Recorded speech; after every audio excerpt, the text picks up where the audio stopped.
Hello, people, and welcome to the show. My guest today is a really cool dude. His name is Chris Guin, and he's a video game designer. You know how, as kids, we all wanted to make a video game where we play as fictional versions of ourselves and go on crazy adventures? Well, this guy actually did it. He made a new platformer called The Adventures of Chris that harkens back to the age of classic Super Nintendo platformers like Mega Man, freaking Castlevania, Mario, Donkey Kong, and it's really freaking cool. It just dropped on Steam and Nintendo Switch, so it's available to play right now, and I got to talk to him about the process of game design, the marketing involved, and so much more. It's a really great episode, so please enjoy my chat with the great Chris Guin.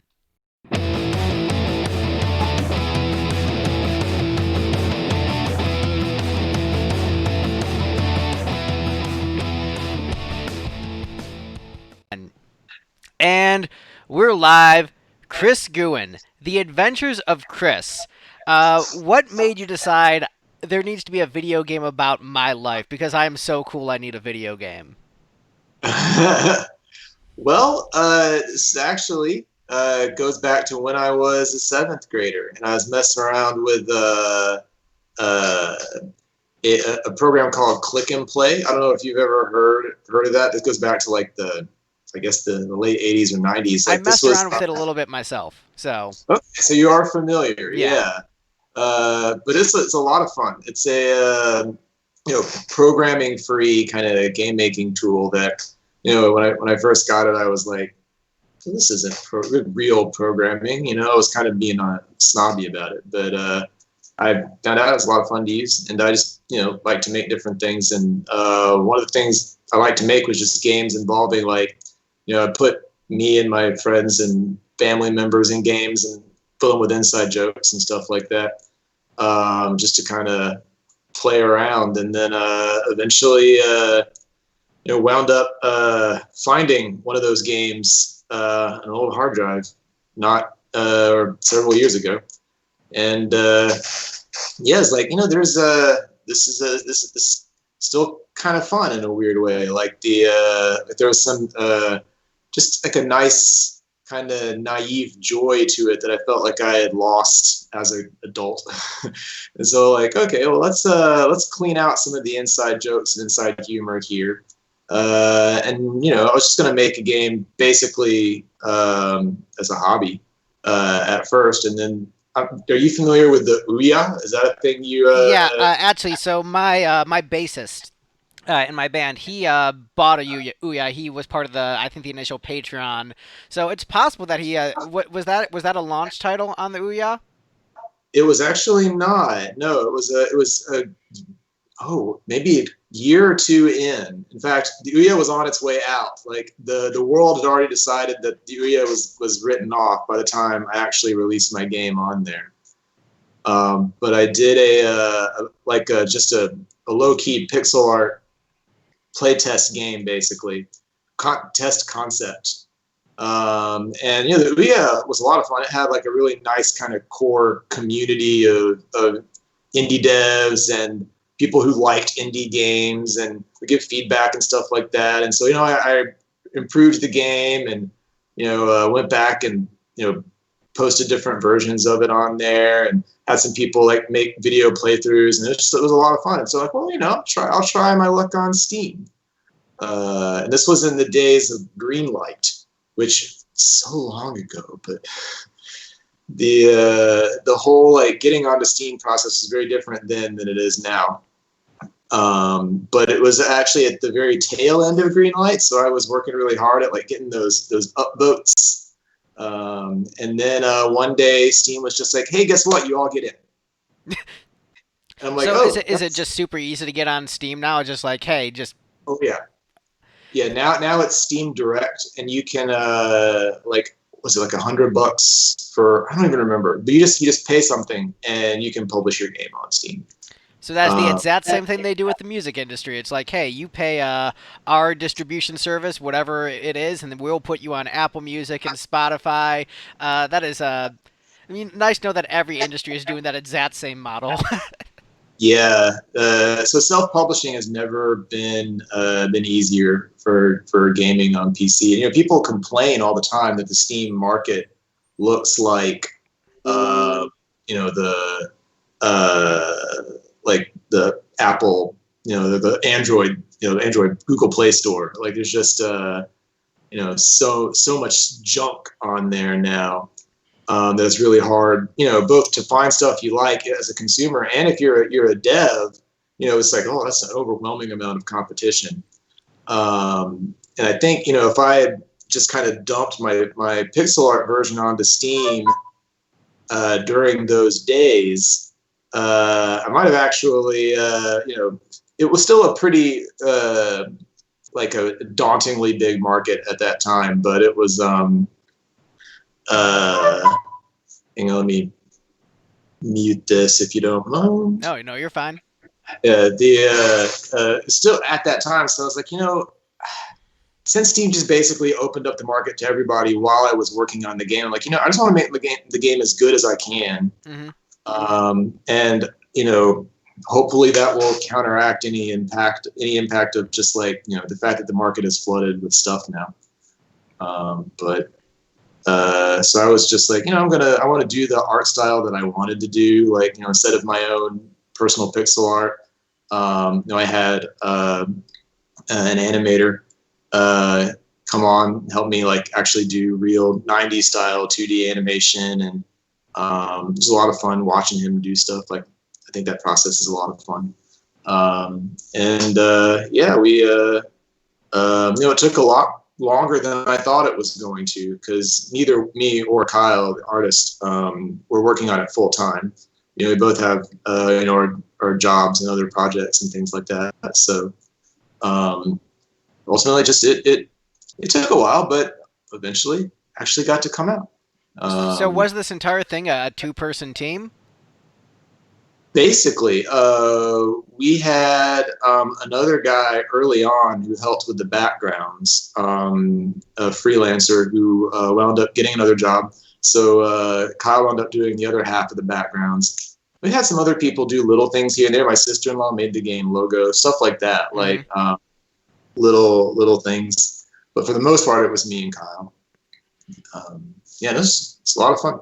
So what was the most difficult part of the process? Was it the music? Was it coming up with the mechanics? Was it the actual programming? Like what was the maybe the biggest learning curve, or the thing that ended up being most difficult in the long run? Well, I guess the most difficult part, that's an interesting question. I want to say, it's marketing, since that's so far from my field of expertise. That is actually the correct answer. Marketing sucks. Yeah. Like, what I want is to be able to make a game as good as I can make it, and then have some oracle, like say, okay, these consumers will enjoy your game, and give it to them, and then it's like, that'd be so perfect. But, and I think Steam would like to be that, but they're not. So you just have to, I feel like I was extremely lucky to have found a publisher who wanted to put out Adventures of Chris. That I started working with them back in, like, I guess February or March. They handled a lot of marketing and stuff, but I still feel like, it's a big black box, like, and I guess it just is, right? It's just a lot of variables and a lot of things you can't control. So you're just working hard to understand the space. I imagine you probably had to deal a lot of that with the music world. So much of it, and that's why I'm transitioning out of music into different industries. It's the thing is, the market has changed so much, and I'm sure you can and know this with gaming. We're just the market has changed so much, and it's much it's actually really good for the consumer in a number of ways. You get a lot more options. There's so much stuff out there, and the barrier to entry is much lower. But because of that, you have a lot of lower quality product coming out at the same time. And so you have a game like Adventures of Chris, which actually has like good gameplay mechanics, a good visual art style, and sort of like showcases the quality and things that you can do as an indie dev. But then you've also got those like $1 RPG Maker games that you see on Steam also, and you're competing with that. And that's sort of the same thing with the music industry. And it's not just that you're competing with that stuff; it's that stuff like I think has this impact on people that now when they see a game on Steam, whether you are a consumer or a reviewer or a curator or whatever, like your initial expectation of a game that pops up is, okay, this is probably garbage. You have you know, zero point 0.2 seconds to prove to me that you're not garbage, Right. because there's a million games, and so you're starting off with this like expectations are way against you if they haven't already heard of you. And I suspect that's just like, you know, whatever the art form is now, whether you know, book publishing or music or whatever, I suspect there's a lot of sameness to that. Oh, it's very much the same. Like, oh, you're a band I haven't heard of. I assume you suck, which is just like that is the barrier, which I know you deal with the game. But you know, Right. I was looking on YouTube and like you know I saw the IGN video because I was curious about the comments, but they were overwhelmingly positive. You know, a lot of people Really? were wanting to check out the game. People were, you know, saying it sounded interesting. Like it was a bunch of positive comments, which I think, you know, goes to show like the craft put in there because I think you know there's a lot of strength that the game has going for it. That sort of like Mega Man, choose which level that you do, which order you get the power ups in. That's something very appealing. You know, something that's going to harken back to classic platformers. You've got some RPG elements with the NPCs you can talk to and the shopping, which, you know, obviously you and I both know each other from the Resident Art community. So obviously where Yes. there's some RPG fandom. So I do like how you have that in there, plus the Saturday morning cartoon aesthetic. But you know, there's something that I think is both intrinsically appealing, but also potentially off-putting about. And I want to sort of dive into this. So, you know, give me a set to explain. Okay. As when you make yourself the protagonist of the work of art that you're creating. We kind of did a similar shtick with the band where like we were sort of like rock and roll superheroes. There's a music video where we're flying through the air and shooting laser beams and fighting bad guys. And so we had like comic book versions of us drawn up, and we actually had a video game in development that never got finished. It actually is playable until the end, but it sucks, so it never came out. But you know, but you know, we were the characters, and Yeah. but when you are both the you know the creator and the star, there's a sort of like feedback that you might get is like you know how egotistical are you to make yourself the star and this big hero going on this adventure, and you know how you know self-absorbed. And Yeah. this I did the same thing. So as I'm telling you this, like I'm Uh, also a guy who gets it, but I want to sort of get your thoughts. Like have how people have okay. responded to that. So far, no one that has at least accused me to my face of being egotistical. It's probably because the game, if you look at it, like it's pretty self mocking more than it is like self aggrandizing. I mean, to be fair, Chris does get a lot of crazy superpowers by the end of the game, but it starts off. You know, he's really a weak guy. You know, he's got his asthma inhaler, which was, you know, that was my childhood, and you know, he's not able to climb and jump quite as far as a platformer character really should right there at the beginning. And, you know, ultimately, like he has this, I mean, this, I don't know that this is as accurate, but he has this like kind of wide eyed Forrest Gump innocence throughout most of like, you know, the first part of the game. And Yeah, I definitely see that. yeah, the character, like there's like it's also because you know as it's based on kind of what I tell people is like it's a caricature of myself as a seventh grader. So like there's a level of like I don't know, I guess ironic distance that Hmm. I might help in this regard, like work for people to some extent. But also not everybody knows that the creator is named Chris.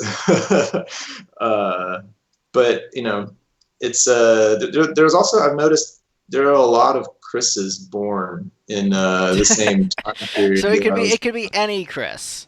Chris is Yeah, the everyman. well, and that's because so to be honest with you, I'm not a big fan of the title of the game. Oh, Like, interesting. yeah, I it was called Adventures of Chris when I was in the seventh grade, and it just kind of kept that title. And I would keep trying out other titles on other people, you know, that had played the game, and I'd be like, "Well, what do you think of like this more dramatic title?" I was like, "That's not really your game." I'd be like, what about this more like silly long title? It's like, oh, that's not real. And like okay, I get it. Like Hmm. it's kind of cemented already, as to what it is. And so I couldn't come up with anything that I felt like worked better. Because also like adventures of like, I mean, I don't have evidence of this necessarily, but I worry that it was a liability because it's like extremely generic sounding. So it's like, okay, I got to come up with a title that's really going to like either confuse people or like interest people in some way. Because the fact of the matter is, when you're first seeing a game, like pretty much all you got is the title, the key art, maybe a screenshot or Hmm. a very short bit of a video clip. Because not everybody is gonna watch a whole thing. That's a time commitment, and maybe a little bit of the text blurb to like get the premise across. Like, what kind of game is this? What's like the key thing about it? And it's just like putting that together, coming up with that. That's a remarkably challenging thing to do. I mean, I think some games like the premise is so strong just naturally that like I guess it could be easier for those games, and maybe that's just their advantage. And so I'm keeping trying to think like what is it that like my one sentence, Hmm. like in the film world, they keep talking about your log line. What is the thing that like the real quick summary that gets people interested. And you work really hard at that, and then you try to memorize it, and then you actually go to one of these conventions, and someone asks you, and you blank. But eventually you figure it out. The elevator pitch, but not just Yeah. the elevator pitch. It has to be the Steam tagline pitch too. Yes. Exactly. Yeah. Um, yeah. Like because it's not because that's how people should judge the quality of your game, but it's just the reality of it. Like people don't have that kind of time. You're not supposed to judge a book by its cover or whatever, but that's all you see. Right? Like, And there's um, so much stuff out there, and so like something yeah, has to have that hook. So it's either like that extreme word of mouth, which I'm hoping to spread a little bit with this, and well, but like it has to have like that good word of mouth. Like and I'm sure you can relate. Like you've got your big list of media you want to consume. You've got a bunch of things. We're busy adults. We're doing things, and so you see a game and you're just like, oh, I see a million games. What's the hook that's going to grab me? So it has to be like you have to hear a bunch of people talking about it, raving about it, saying how good it is. Have someone like knock on your door and hound you and say, Greg, you need to watch Hunter x Hunter right now. It's so great. Trust me. Here's 100+ episodes. Have fun. yeah, It's so it's interesting to difficult. me that like that the word of mouth aspect of things. Like you would think, okay, things can spread that way. Well, they can, but like it feels like just knowing myself and what word of mouth has spread to me. Like my brother got me to play Undertale back when that was a new thing that no one had heard of at the time. But he didn't get it to me just saying, "Hey, Chris, you should play Undertale." He like had to really like push it on me. Like, why haven't you played this? Why haven't you played this? Like he Hmm. was, like it took that level of aggression, even with word of mouth, to get me to play it. And it's not because I didn't trust him, right? It's just like, yeah, you're saying you got all kinds of stuff to consume, like, um, and yeah. So now I'm like, mostly my other games that I play wind up being other indie dev stuff that people that I've met going to these like game conventions and stuff like that, and seeing their work and everything. And there's a lot of good stuff out there. Oh yeah. um, So, what are some other games that you're playing? Name drop a couple of them, and then make the ones who don't get named drop feel really awkward and uncomfortable. oh, sad. Yeah. Well, the two that like I jump immediately to mind just because I still follow the devs a lot is Shadows of Adam as a JRPG. And I like to hang out with them in their Discord. It's a really fun dev community that has somehow like coalesced around this game. Even though I didn't make JRPG, but I love JRPGs, so it's a good place. And Shadows of Adam is very much like an SNES, like glory days kind of retread that it's the sort of thing I like a lot. And there's other JRPGs around that area. And then the other one, like I don't know if you ever were into point and click adventure games like Sierra games from way back in I the played a day. couple of those. Like there was, I think, an Aladdin one that I played back when I was a kid. So I've got a little bit of nostalgia towards that. Okay, yeah, I have a lot of nostalgia towards it. And there's a guy named Francisco Gonzalez who made Lamplight City. I was neighbors with him at Play NYC, and I was just like, wow, this is kind of putting my game to shame here because he's really great artist. But it's about like a kind of steampunk 19th century like alternate universe America mystery game, like noirish, and but it has like a nice charm and humor. So I was really I really enjoyed that too.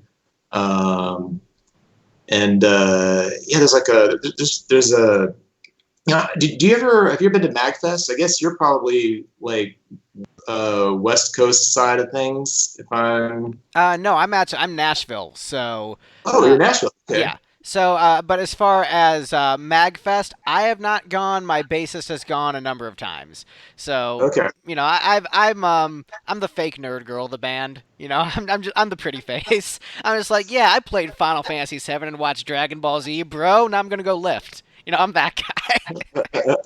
Hey, now I listened to your ranking of the Chrono Trigger soundtrack songs. That was a lot of Oh yeah, fun. with our mutual friend Mike Brown. That was a Yep. fun episode, and Steve hated that episode so much. No, oh no, He doesn't like really? he doesn't like JRPGs. Not everyone has taste.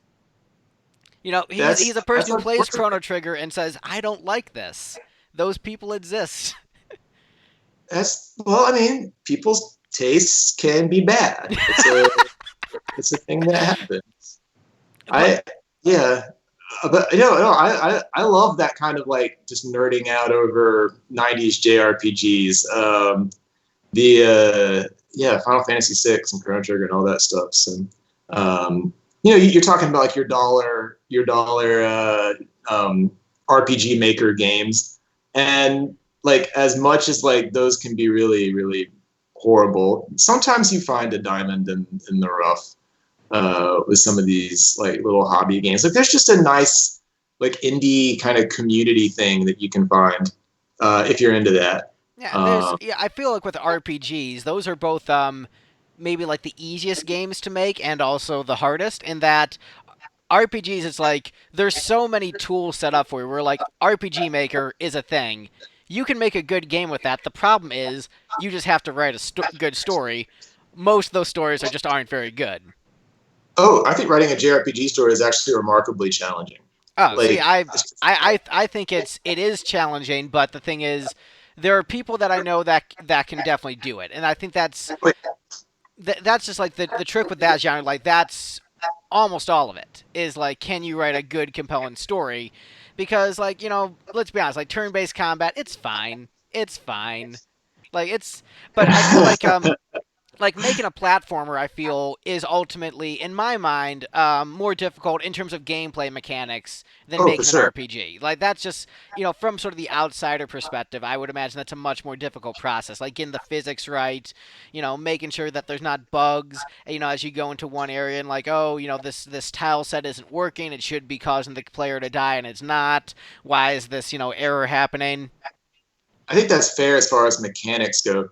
I think it's certainly like the length of an RPG far outweighs the difference in like mechanic difficulty. Though, like talking to Tyler Mears who made Shadows of Adam, I'm like, how many times did you like play through this entire game to test it? He's like, I didn't count. He's just like it's a 40-hour game or whatever, and you're like, well, I don't think it's 40 hours, but however many hours it is that you're having to go through and test.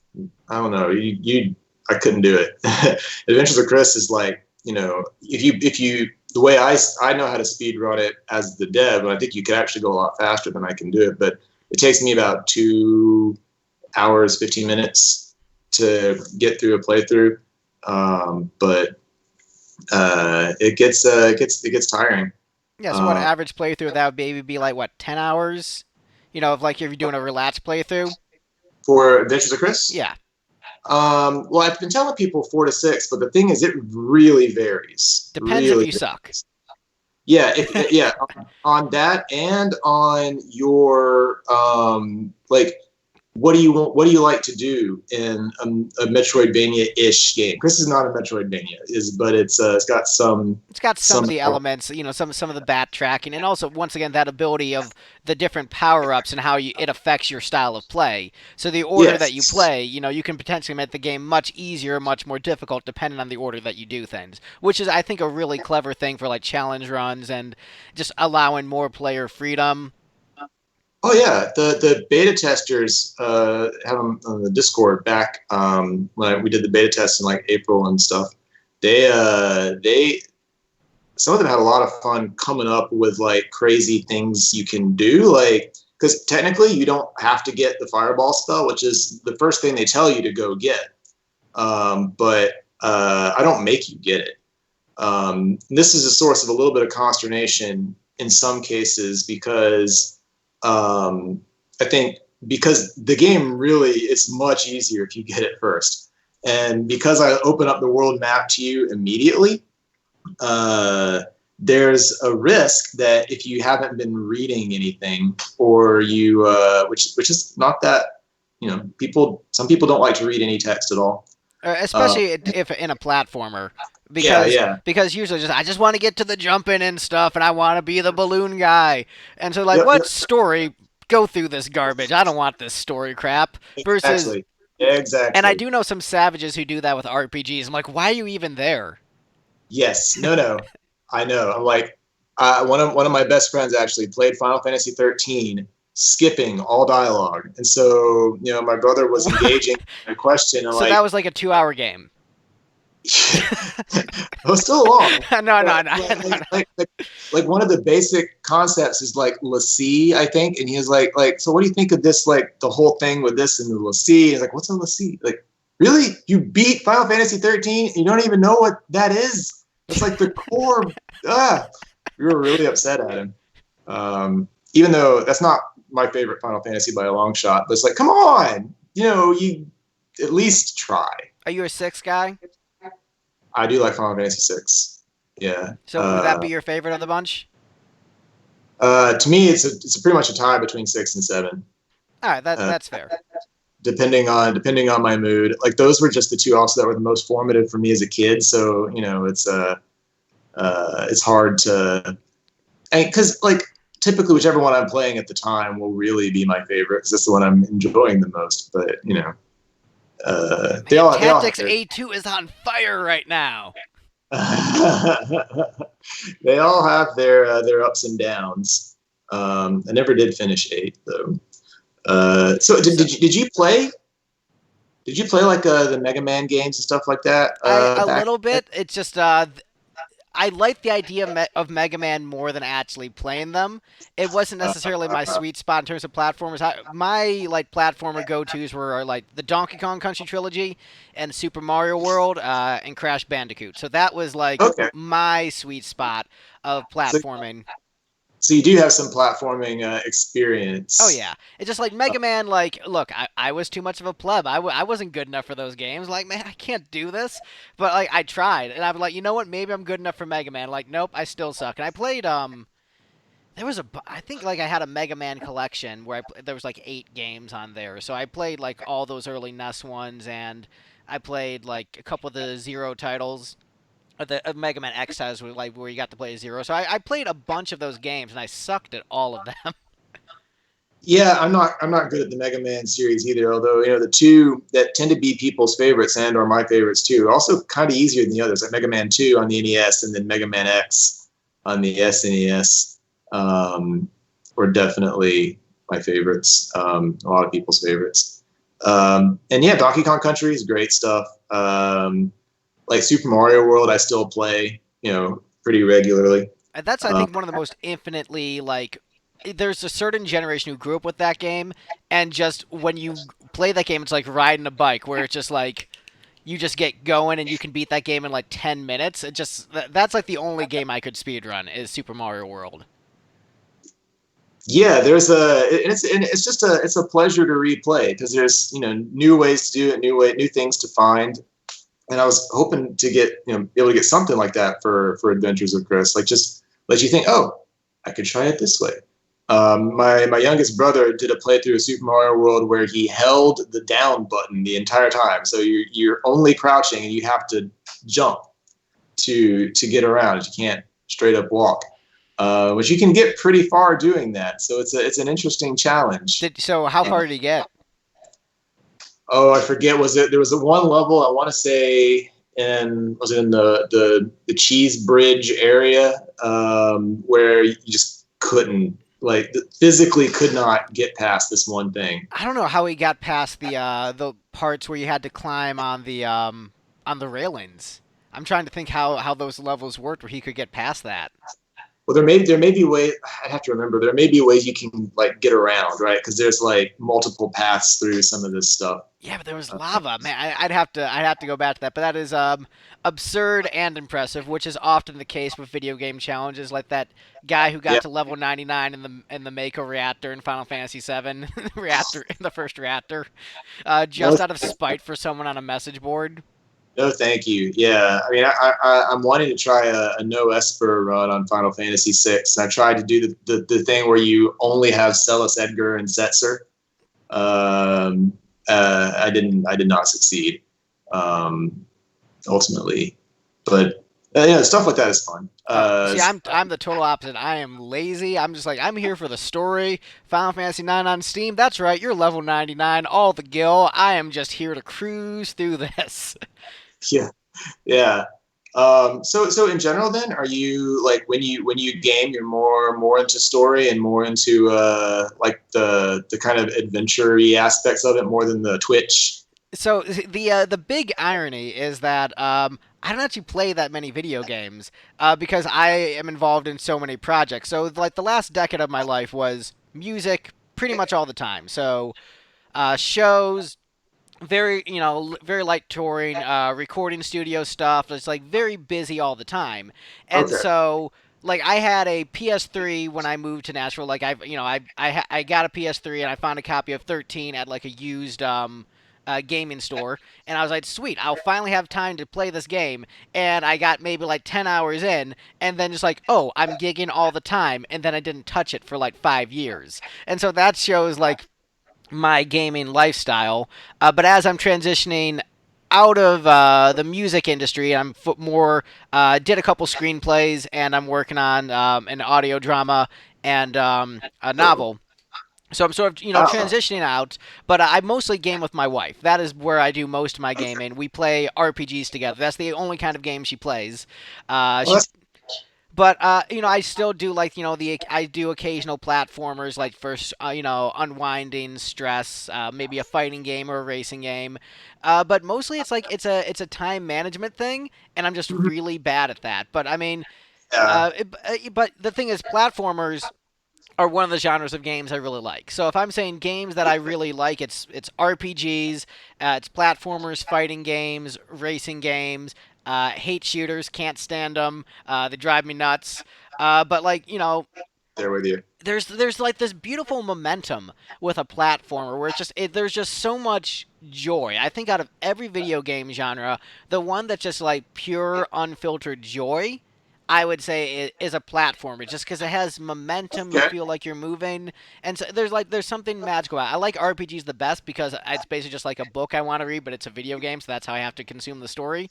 But yeah, there's Yeah, something great about platformers.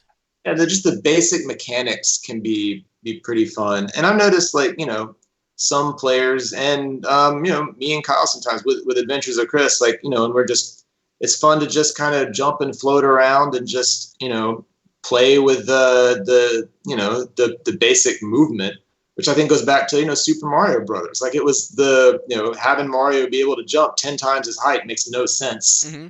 from a physics standpoint or anything, but like or able to change his momentum, left to right, but just giving him like really, fun and satisfying jump mechanics means that it's just satisfying to move and jump around by itself in a way that, I think like, turn-based JRPG, like if that was it would be no fun at all.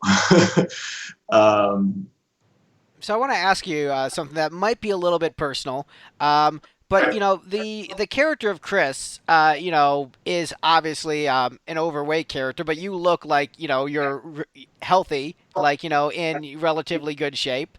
And I feel like there was probably maybe you were overweight as a kid. I was overweight as a kid, and so I wonder like the decision to like have the humility to make the character be like that is obviously like a very personal thing because a lot of people like want to hide like oh, here's the photos of when I was the fat kid. Like a lot of people want to put that behind themselves, but it's very brave of you to do that and to make that the protagonist and really put yourself out there. And I just wanted to know like what your thought process was behind that.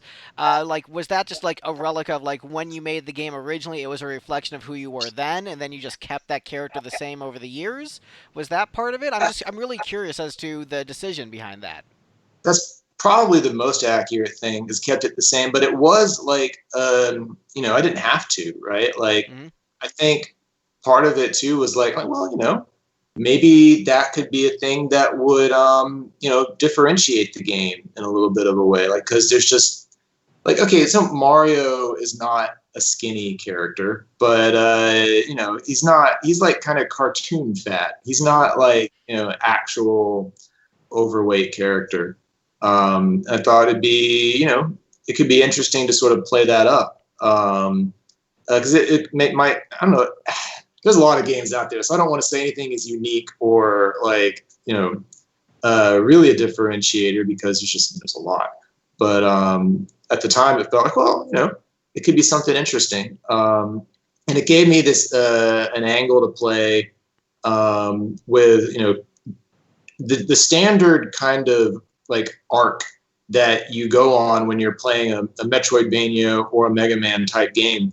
As your character gets stronger and stronger in a very visceral way. Like, in a Jrpg, you're building up stats Mm-hmm. and your numbers are getting higher, but you're not necessarily like, it depends on the game because, some games like the Limit Breaks and FF7 do a really good job of this. But for a lot of JRPGs, it's really just the numbers that indicate like that you're getting more powerful. Mm-hmm. Whereas with something like Metroid, when you get the screw attack towards the end of the game, oh man, are you familiar with Metroid? Like back in the I played a uh, little bit of it. Metroid wasn't my thing. My Metroidvania game was actually Tomba and Tomba 2 for the PlayStation. Uh, okay, I'm not familiar with those. they're much more. I would say so. Take a Metroidvania type game with that level of exploration, uh, but make it much more similar to like Donkey Kong and Mario in terms of the platforming elements, but then add a lot of RPG elements in a very vibrant quest system. So Oh, lots of fun. NPCs, going Okay. to different towns and locations and doing quests, item quests.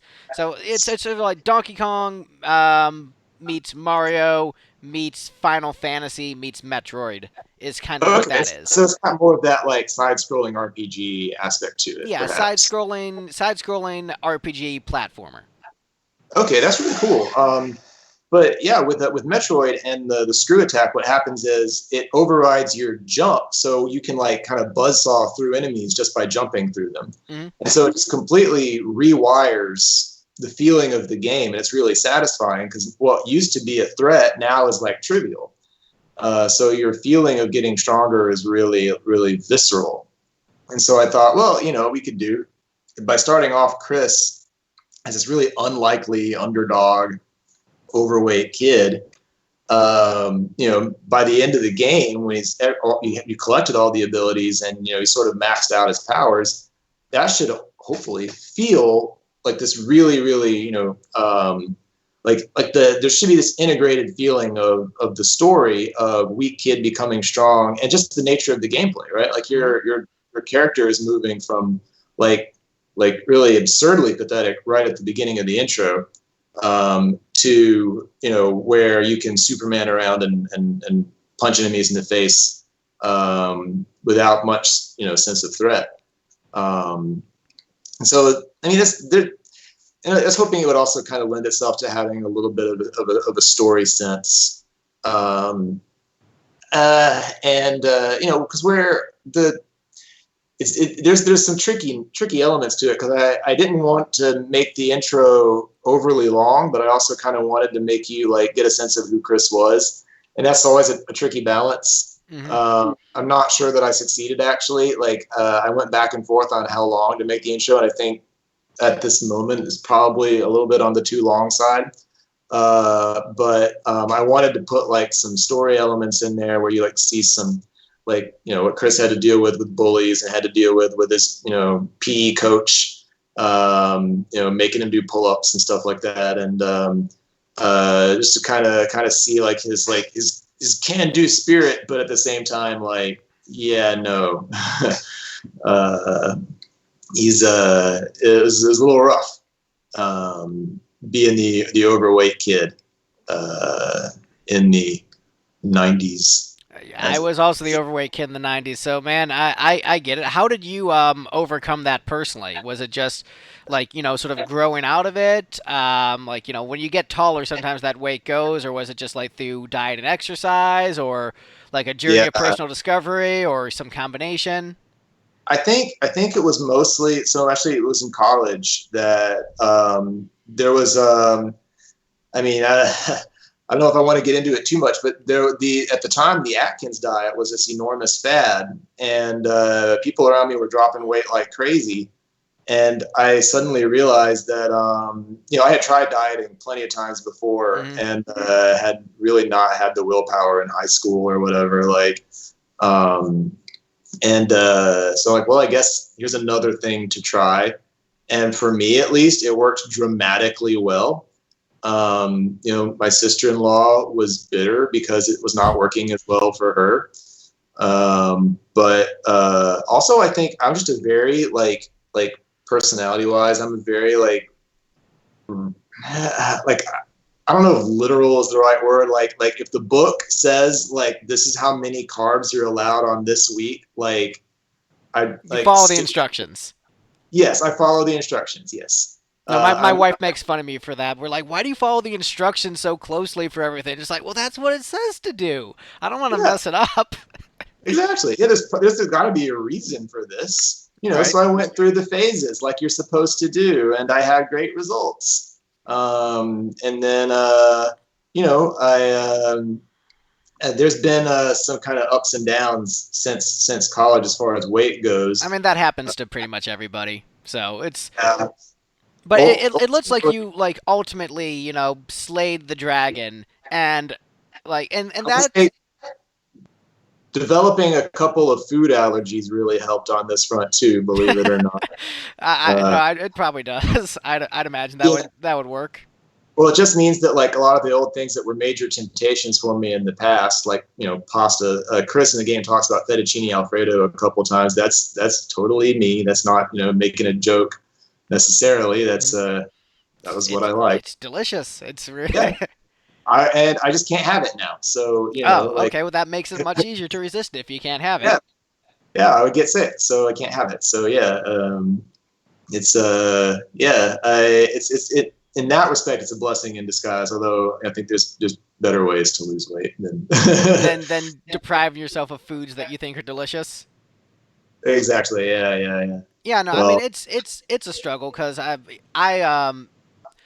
my main method of working out for many years was actually my stage shows where like we put the calorie burner on me one time and it was like something insane, like more than the insanity workout.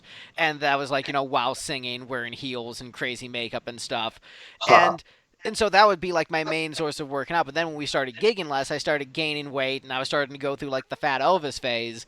And and then it's like, when you're and that is like a big ego blow. Where just like you're on stage, like, look at me, I'm this, rock star, I'm in shape, the crowd is loving me, and then you go to no crowds, and all of a sudden you're like fat on the couch, like, what happened?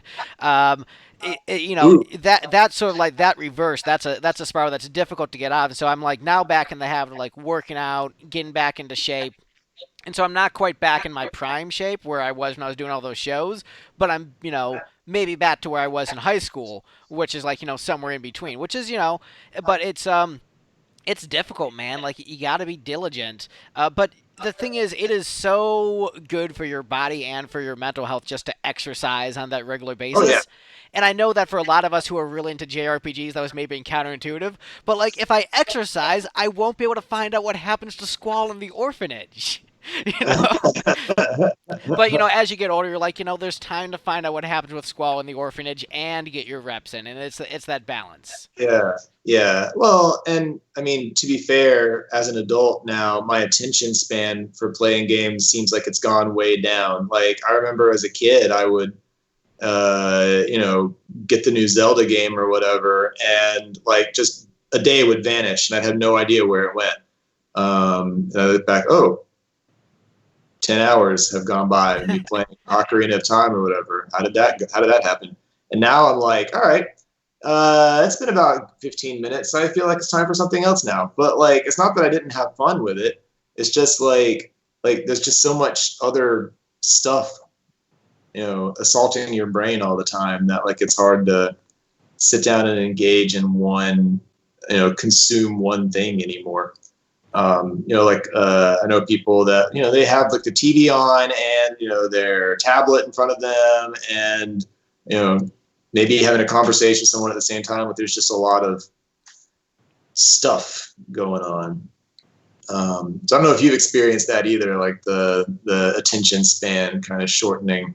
Sort of. Uh, I'm really training myself to be sort of disciplined on it, where that's I'm not spending as much time on social media because I'm not whoring out my band as much anymore. So that's reduced a lot of my time, and I'm sort of trying to be more focused with what I'm doing. So I have the different projects that I'm working on, so it's carving out the time for that. And then for specific media, I try to really focus on like instead of just like scrolling or doing something random like, oh, what's on Netflix or whatever, I'm very deliberate with like, I have a plan of what I'm consuming. So right now, the media I'm consuming is I'm doing research on ancient Egypt, just because a buddy of mine wrote an encyclopedia, and I'm like, I can't keep up with it. He just did it for fun, for funsies. He just wrote an encyclopedia, and so oh, and so I'm reading him like I can't keep up with your notes. So I'm just trying to be more historically literate. So I'm just like, okay, chapter 1 is ancient Egypt. Guess I'm reading about ancient Egypt. So I've been doing that for a couple months now. my nerdiness credentials definitely took a hit. I because in Adventures of Chris, you collect encyclopedia volumes because I was made fun of sometimes the kid who liked to read the encyclopedia, but I did. It was fun. Yeah, But no, like, it's like knowledge and learning is really really cool. And yeah. so I'm sort of I'm on a quest for self knowledge. So I try to dedicate a certain amount of time each day to educating myself. So I just finished the Coddling of the American Mind. I finished that today. Oh So wow. so generally I'm doing like one book at a time. Uh, I'm doing the ancient Egypt research project and then maybe one video game at a time. Although I'm kind of doing two right now in that I'm playing Final Fantasy IX with my wife, but I'm also watching Final Fantasy XI cutscenes on YouTube, and the reason for that is because I want to experience the story, but I But you don't don't want want to to. actually play it because it's boring. I don't want to spend 1,000 hours on an MMO because that's just going to be such a massive time sink. Because so much of it is just like I'm going to grind over and over and over just so you can get my $11 a month, and it's Nope, nope. artificially inflated, but the story is actually good. So I'm watching the cutscenes because I want to Okay. experience the story. I'm a big fan of the series. I want to experience the entirety of the series. But Okay. that's unreasonable to be like that much grinding, that big of a world where so much of it is empty, and that's just the sort of proof of my saying that like I don't care about gameplay, I care about story. Hence me watching 965 cutscenes of Final Fantasy 11. Wow, that's a lot of It cutscenes. is a lot, and some of them are like an hour long. This has been the entirety of 2020. Like I got caught up in some other projects, so I really want to finish it before the end of the year because I don't want to say I spent 2 years of my life watching Final Fantasy 11 cutscenes.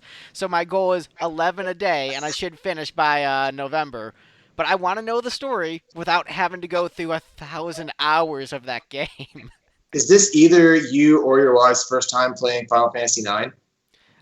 So Final Fantasy IX, that's our bonding time. With Final Fantasy 11 cutscenes, I actually can do that during my day job, where work a few Okay. accounts, watch 5 minutes of a cutscene, work a few more accounts, and like my numbers are ridiculously good, so no one questions it.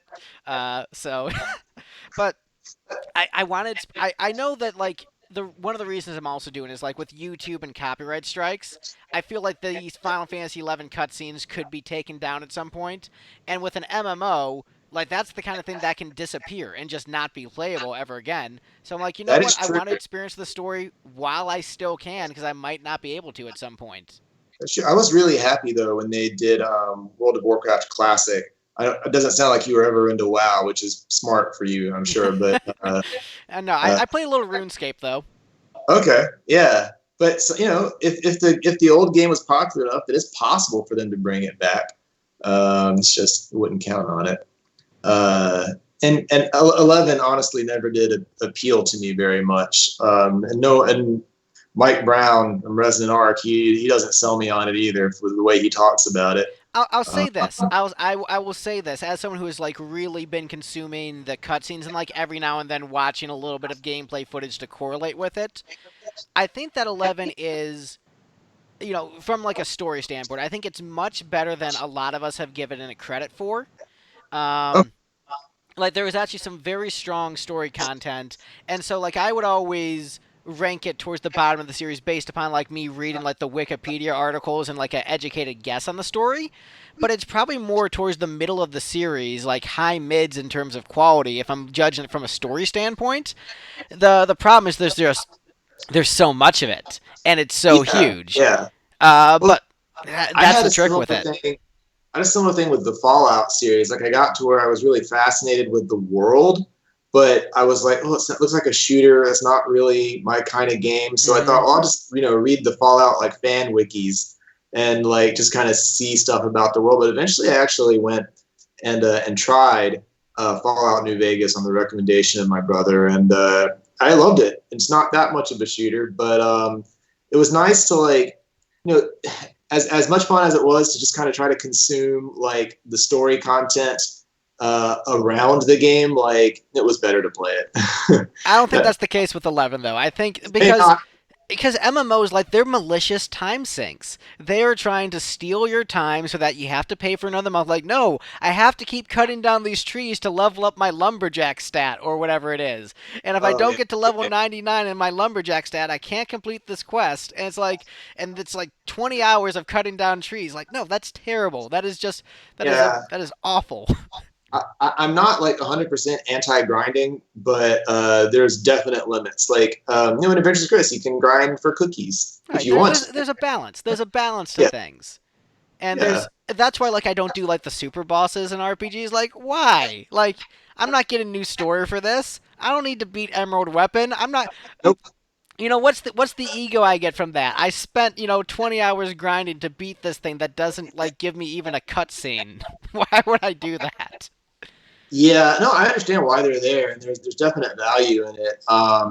Because there is, I did a similar kind of Emerald Weapon type boss in Adventures of Chris, but I worried like, I wanted to make him hard because like you want that extra challenge for those players that really really want to go the extra mile. But if you gate story content behind it, right, then people are going to be like, well, so what kind of reward do you put?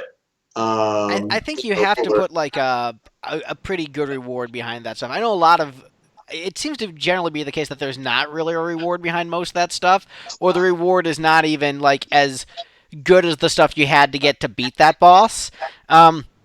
So like if I have my druthers, I think Chrono Trigger DS they had that hidden super boss where you got that additional ending. An additional ending, that's a good thing if you're Yeah, gonna bother to yeah, do that. But just like yeah. Emerald Weapon, just like you got a new materia or you got a gold chocobo, like But you cool. already had. You're right, Yeah, because I needed Knights of the Round for that boss battle. Like exactly. Yeah. Now, did you New Game Plus Chrono Trigger? oh, of course I did. I got all the endings in Chrono Trigger. Chrono Trigger is Okay. like a primary part of my childhood. Like I'm Right. very intimately familiar with Chrono Trigger. The project that I'm working on right now, the audio drama, is actually a spiritual successor to Chrono Trigger, which Oh, really? Yes, and I probably shouldn't talk about too much of it in the public, but it's just enough of a Chrono Trigger sequel where fans will like it, but also just enough of a Chrono Trigger sequel where I'm not getting sued for it because it is non-profit and none of the original assets are used. We are doing our own score, which sounds very Uematsu esque. Getting Okay. actors. So I'm very excited for that. It's basically the Okay. idea is an audio drama for people on the go who like you want to have that RPG experience. But you're busy, you've got work, you've got kids, but you need a podcast to listen to while you're driving or doing whatever or working out. It gives you that RPG story experience in your ears, an original story calling back to those SNES games of old. And I wasn't planning on announcing it, but I'm very bad at keeping secrets, so it's been announced on this podcast as that's Hey, one of the projects I'm working on. wow. Hey, no, that's interesting for sure. And obviously, anything that's gonna be like Chrono Trigger inspired is has the potential to get people excited. Although to be fair, like Chrono Cross for me was such a disappointment. I'm definitely one of those like people that the internet gets mad at. It's like it's not really Chrono Trigger. You shouldn't judge it as the sequel to Chrono Trigger. It's its own game. I mean, I'm like, I know, I get I that. know. See, I'm somewhere in the middle. I think that the gap in quality between the two is massive, and that it's Chrono Trigger is a top two or three like video game for me. Period. Chrono Cross is maybe not top 20. Um, maybe not even top 30 or 40. But I think there's enough good things that it does. I think it actually is a good sequel in a number of respects. I think just the main flaw with Chrono Cross is that the characters suck. Most of the characters suck. If you had a strong cast, I think that exact same game would be much better. I think the mechanics are good, the music is great, the visuals are Oh, yeah. stunning, the Oh, yeah. overall narrative is good. It's just you had a Suikoden level cast, but with much worse characters. Like the characters, just for the most part, aren't good or are too underdeveloped for you to appreciate. But otherwise, I'd say it's a really great game. But that is a big flaw. Yeah, no, and the collecting characters concept, I could see why people would enjoy that.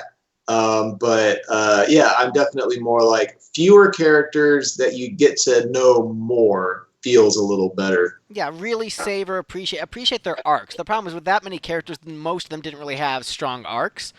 But there Yeah, is there or is there is something fun about that game where like you can make it as ridiculous as you want, where like you can get Poshel the dog in the first village before you go to the other world.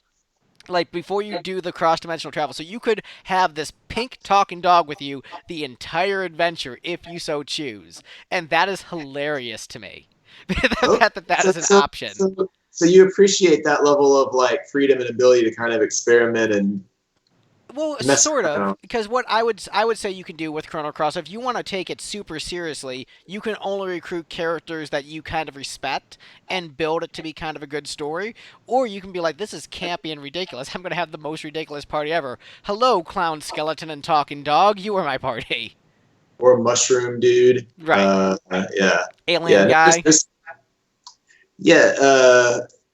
Oh, but so I have a question for you then. Yeah. Like, because we've been talking about this a little bit. Like I tend to value freedom in my game. Like with Mega Man, just being able to choose, your eight places, or in a Zelda game. To me, the game doesn't feel like it started until you show up on the world map and you can actually choose where to go. Like to me, Chrono Trigger has one of the most amazing openings ever because you get to run around immediately. Like there's not this like they don't make you go through a dungeon basically first before they give you some degree of feeling like you have freedom. And I was, trying talking to people on the Discord server or whatever, and I'm suddenly feeling really lonely in this. Because when people are like, no, I want to get to the action first, and whatever the Jrpg is. I want like, immediate like start with the exciting part of the story with there's combat, like you're getting the sense for what they would think of as the exciting parts of the Mm. game. And in fact, if they had freedom early, they would be upset because like they would feel obligated to like explore the whole thing before like they could continue with the main story. So it would be a burden. And I'm like, oh, that's very different from me. So I don't know, where do you fall on like the freedom versus like linear get me to the action? It really depends on what the game is. Like it's so many asterisks. So what I would say with looking specifically at RPGs, because I feel like there's two kinds of video games. There's RPGs and there's everything else. Is how I look at it. Like with a platformer or a fighting game, you just want to play it right away. You don't want it to take too long necessarily. Or a racing game. You just like you do want to get into the action right away with those games. But sometimes a story can have charm, like Crash Team Racing, or like Super Mario Galaxy or whatever. Like there, you can have story and it can still be charming, but generally you want to get to the action right away in those games. Maybe no more than 5 minutes. With RPGs, I view it the way I view like the books on my bookshelf or a movie where I'm just like, I want this story and experience to be good, and I'm open to whatever that is. So I actually like Final Fantasy 13. It has some flaws, but I don't hate it like everyone else does because yeah, yes, obviously, there's some cringe cutscenes, whatever. There's a lot of legitimate criticisms. Mike and I have talked about this a lot, but in Okay. general, I enjoy that story. I enjoy those characters. I enjoy the visual aesthetics. Um, and I think that Chrono Trigger has a perfect opening. But I think maybe the best opening for a video game ever is maybe Final Fantasy VII's. But it's not because it takes you into the action right away. It's because of the emotional, powerful impact it has with that end media res opening, where you're just like, at Soldier, who is this? Who is this group Avalanche? It's building intrigue, but it's not necessarily because of the action right away. It's because of sucking you into the world, sucking you into the story. Chrono Trigger sucks you into its world with the Millennial Fair, where it's not battles, but it's all the different things you can do there, the atmosphere. You get the sense of fun and joy, meeting a girl at the fair, going on a date, doing a drinking contest, finding a lost cat, eating a sandwich, maybe fighting the robot, all those different things.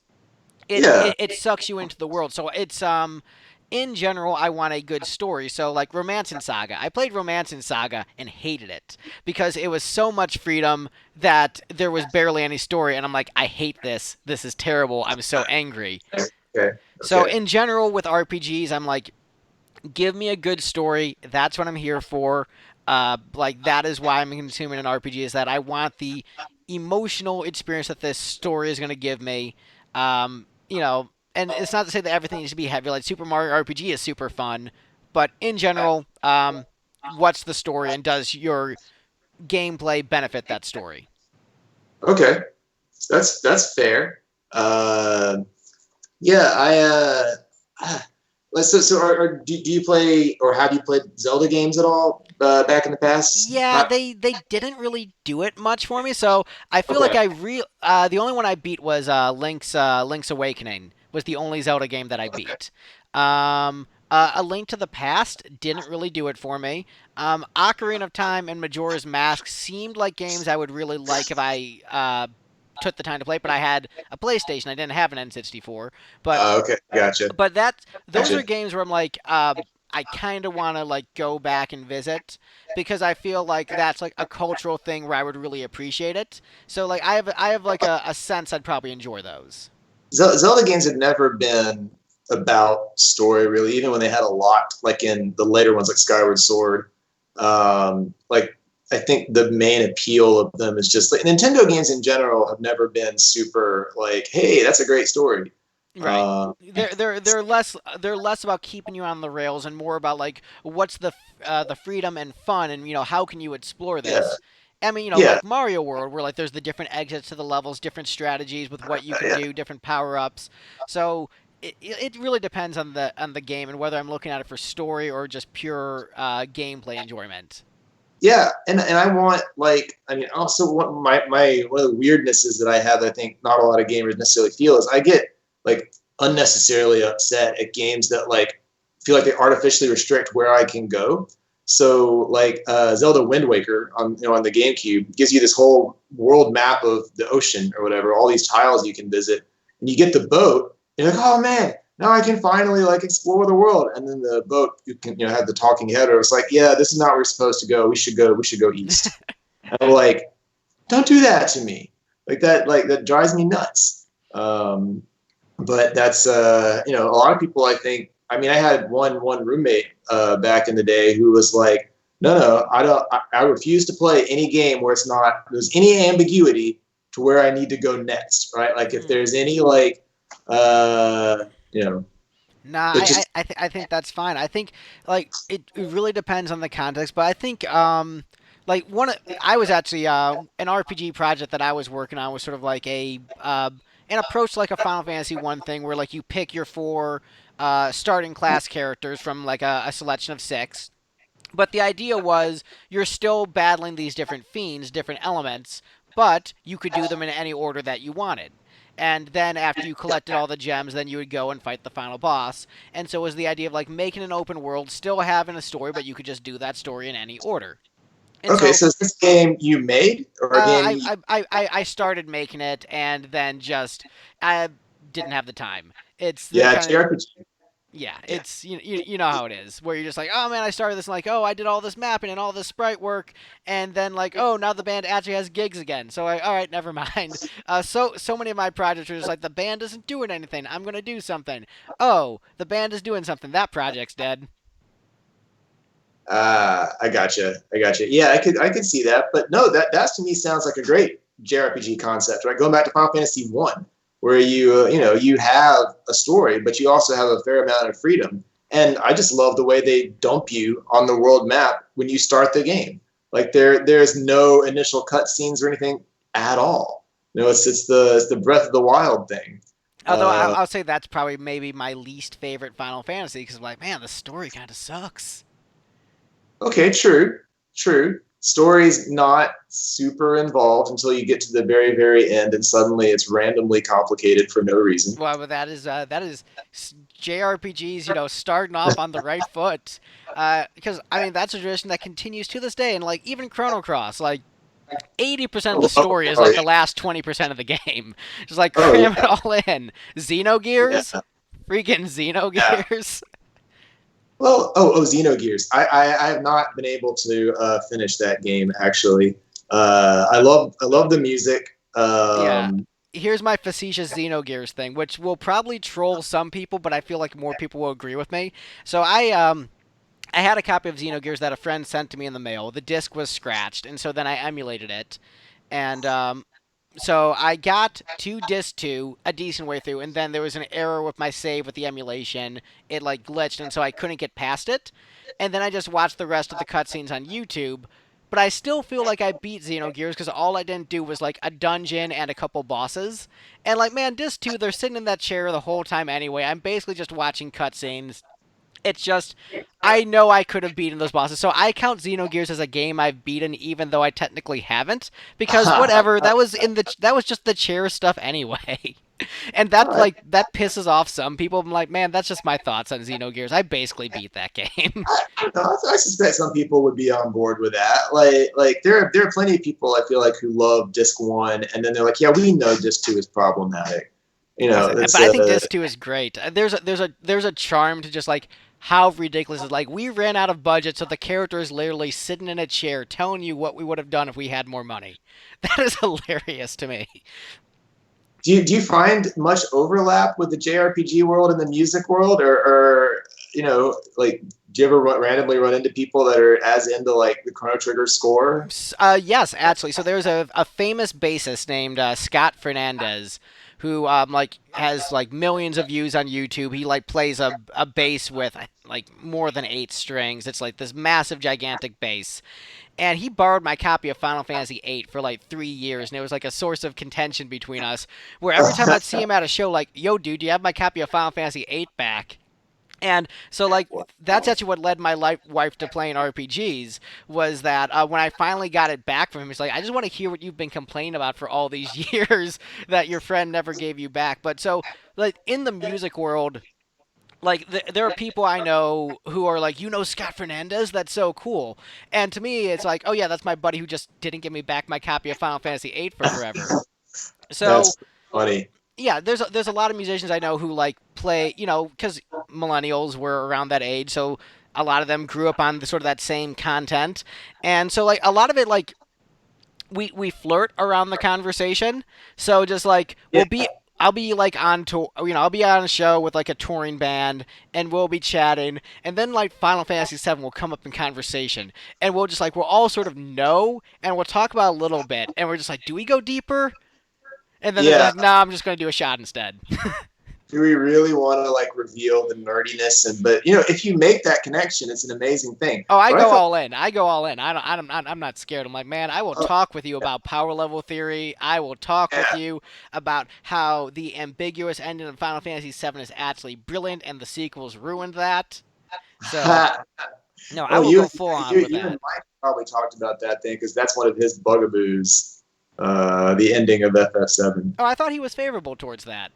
Oh, he loves the ending. I think it sounds like y'all are on the exact same Oh page. yeah, no, I think because it is so enhancing of the theme. Because you know, if you did like a little cute like epilogue, like here's them living in a house in the country, like no, you don't need that. What is more important is that the characters, you know, learned their lessons, and then it leaves you to the question of whether or not humanity deserves to exist, whether the planet viewed it as a virus, as a threat that needed to be expunged. And so, if you're a more optimistic, hopeful person, you believe that ultimately humanity did deserve to exist and proved its existence.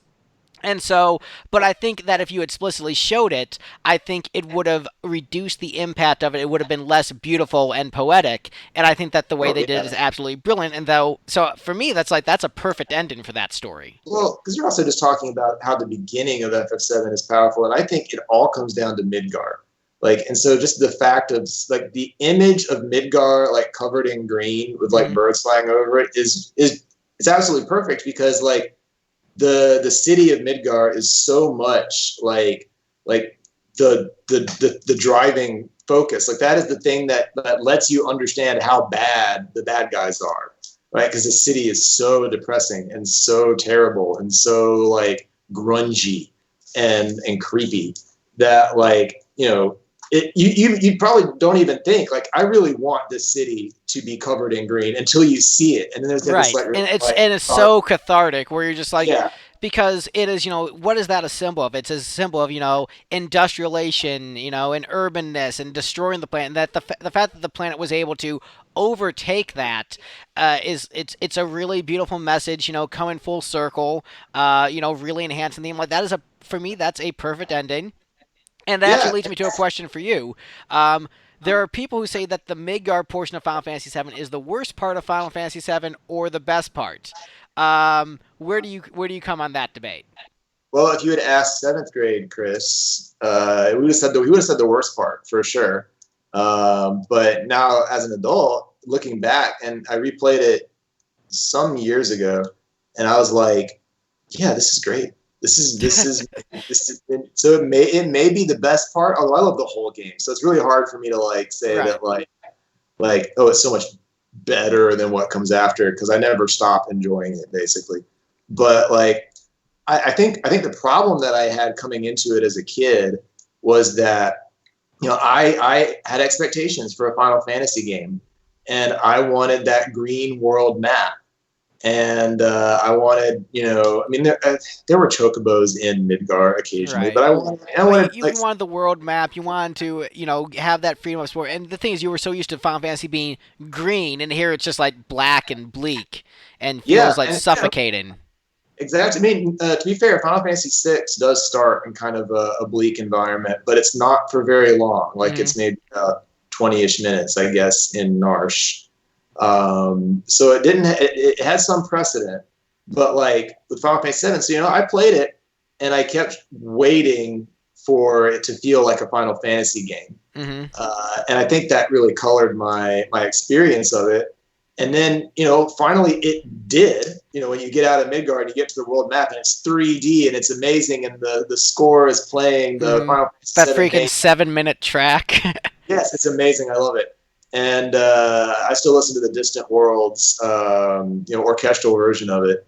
It's really sweeping and all this, and you can spin the camera around, Mm-hmm. and you can go all these different places, and it's like, okay, it's a Final Fantasy game, and I kind of relaxed, and at that point I was totally in love with the game, but I had to go back and replay it to realize just how well done and well paced and well plotted the first Midgar section was. It's brilliant. It's just my expectations were entirely wrong as a kid coming into it. I was also freaked out by like these characters have guns. Final Fantasy, they have swords. Swords. I don't know, swords are stronger than guns in this world for no reason that I can figure out. Right. But yeah, but still, like it was a little troubling to me. But like now, I so appreciate Midgar and the atmosphere they create, and just how emotional and evocative it Mm-hmm. is.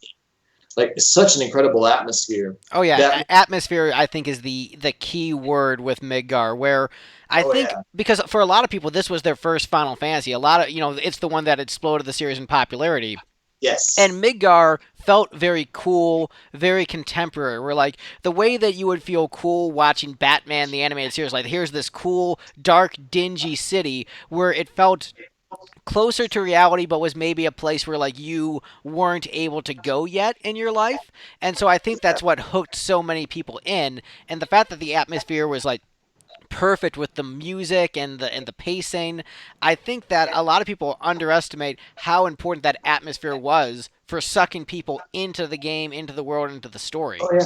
It's incredible. And then to be fair, even as a kid, I had learned to like Midgar enough that when Final Fantasy VIII came out, and you start in what is basically a shopping mall, I was then like again disappointed because I'm like, oh, Midgar was so awesome and awe-inspiring, and now it's like, yeah, what is this garden thing? Like, I'm impossible to please apparently on a first playthrough of the game. But oh, and then with the remake, which actually I have not played yet. But I've watched a little bit of other people stream and so forth, and my brother has played it a lot. I worried that they wouldn't get Midgar right because the whole game takes place in Midgar, and so I'm like, they're probably going to want to tone down just the nightmarish surrealness of Midgar because otherwise, like, it would be too samey for an entire game. And so like I hope they get it right. Like I hope because that oppressive like Wall Market is one Mm-hmm. of the like most Midgar of the Midgar places, right? Like it's Right. just so sketchy, and so like you want to take a shower after you even just watched it, and it's like you gotta capture that. So I'm hoping that they did, but I haven't played it yet, so I Yeah, can't neither offer. I. It's so funny when like I talked to like the gaming community because I'm like a decade behind. Where like I still have a PS3, I haven't upgraded to PS4. Um, and the Yeah. reason for it was because like I was busy gigging all the time, so I wasn't playing video games. And then it's like, oh man, that's expensive. I don't have money for that right now. So basically, I'm just waiting for PS5 to drop. And is that backwards compatible? Have they confirmed it's PS4 compatible or not? I think they said PS5 is not, right? Then not. So yeah. So basically, what I'm going to do is as soon as PS5 comes out, everyone's selling their PS4s. Boom! That's when I finally get around to playing 15. Oh yeah, I've also not played Final Fantasy 15 either because I'm in kind of the same boat as you. Like I have on my Switch. That's really my only current gen console, and it's only kind of current gen in that the power sense. But I mean, I'm glad it worked out the way that like we only released Adventures of Chris on the Switch. We didn't put out PlayStation or Xbox. I actually don't have either of those systems right now, so. Well, there you Uh, go. You can actually play it on the Switch. yeah, I can now see my own game with a little tile on there, which is a really nice feeling. Yeah, that's got to Uh, be like a freaking dream come true. It's like someone who grew yeah, up loving, Nintendo games, and like this is the current Nintendo console. Like it's on there. Like it is legitimately on there. Like that's got to feel like such a huge milestone of accomplishment. Like anyone who has a Switch can play my game.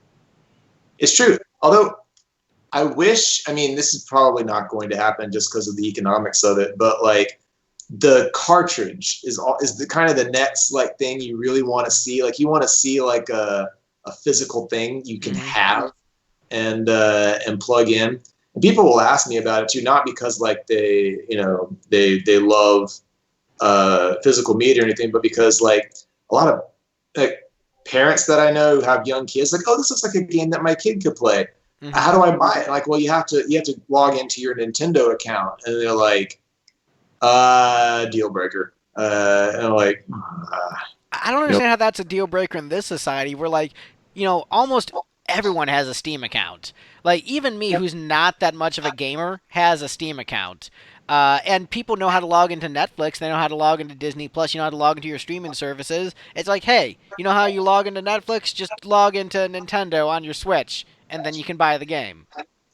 yeah. It's just for it's what's the word? Friction, I think. Yeah. Like, anything Any that, additional barrier, like, oh, it's too much work.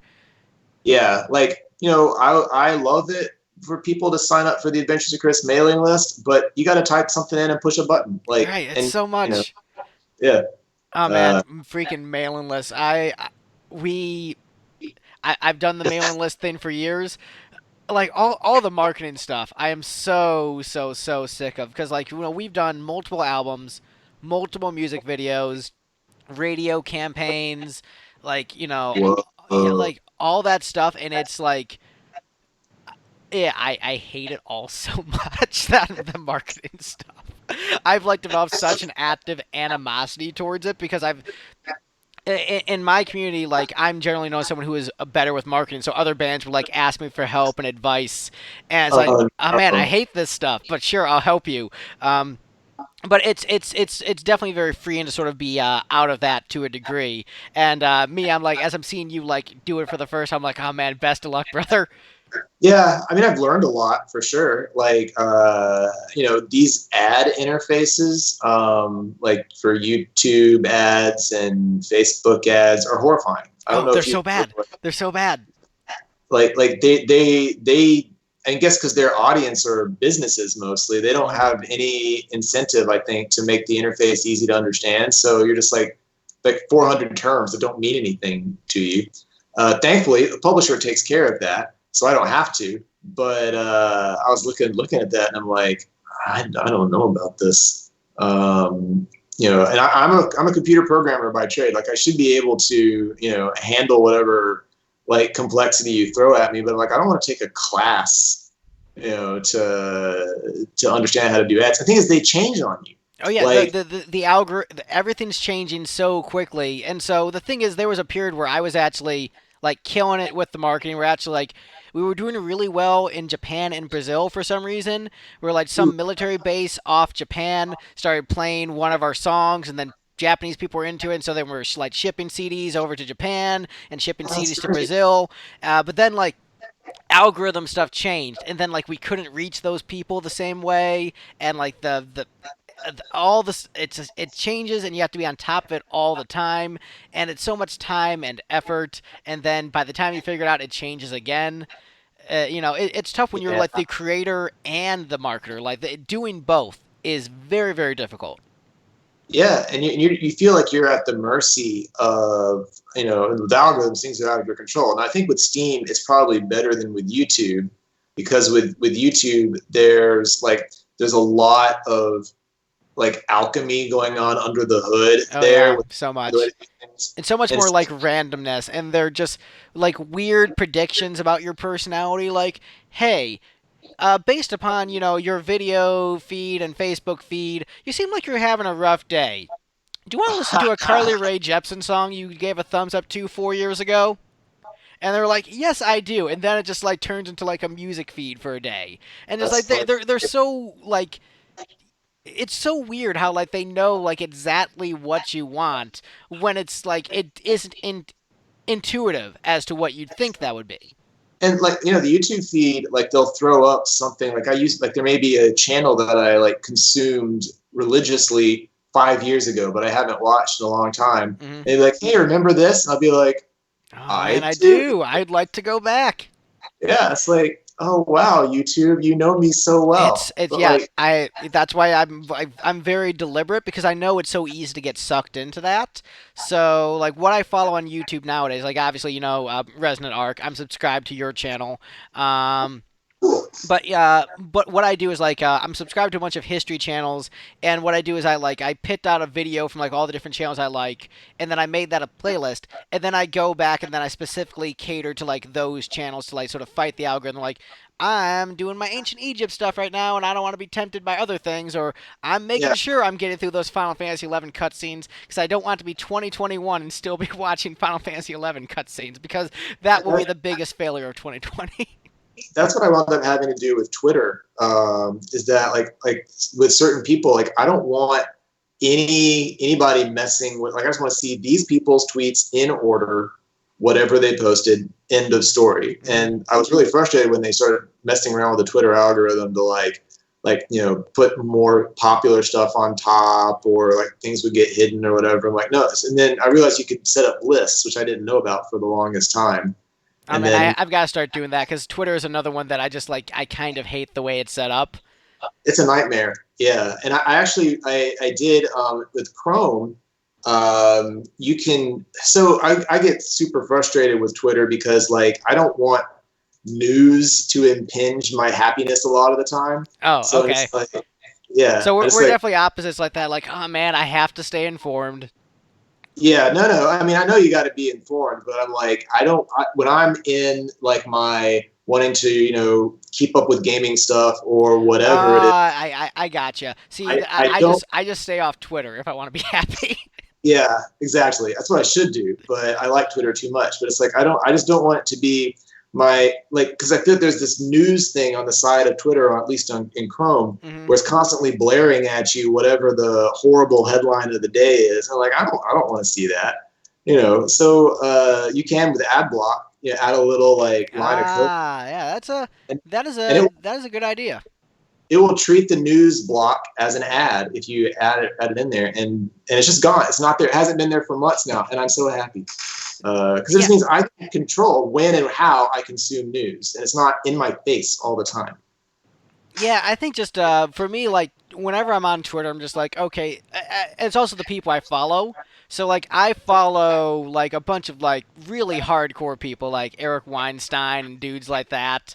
And so just Okay. like it's all just like really intense political stuff. And then here's my musician friends and like some game people that I like. And so it'll be just like every now and then just like hey man, I'm doing a challenge run of FF7R. And I'm like, oh, that's cute. And then Brett Weinstein's like, how do we get a third party to run against Biden and Trump and actually make it happen? So like, the gaming things are like little nuggets that appear like every now and then. Like, oh, that's cute. That's so pleasant in the midst of this Yes, the yes, cesspool. yeah. And muted words is another great thing. If you're trying to avoid like certain topics, they constantly talk about it in terms of spoilers. I'm not an anti-spoiler person Oh too no, terribly, I love so spoilers. That's like how I know whether or not I want to check something out.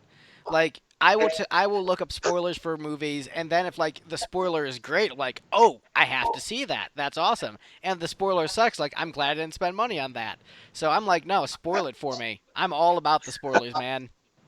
There's yeah. a For games, I certainly don't care. Now, back in the era when I watched serialized television, which I don't anymore because it dominates me too much, but I would have cared then. Like I don't want to know what the next episode is. I want to see it fresh. But for movies, for games, I don't. I'm not that big. Not that big a deal. no, even for serialized TV, there's a famous YouTuber whose name I won't mention, but like everyone knows him, and he got I met him like at an anime con, like we sort of like kind of became friends, but he probably unfriended me at this point, but I posted a joke on my Facebook, which is like spoilers for Infinity War. Thanos does that one thing he's famous for. And he got so pissed at me.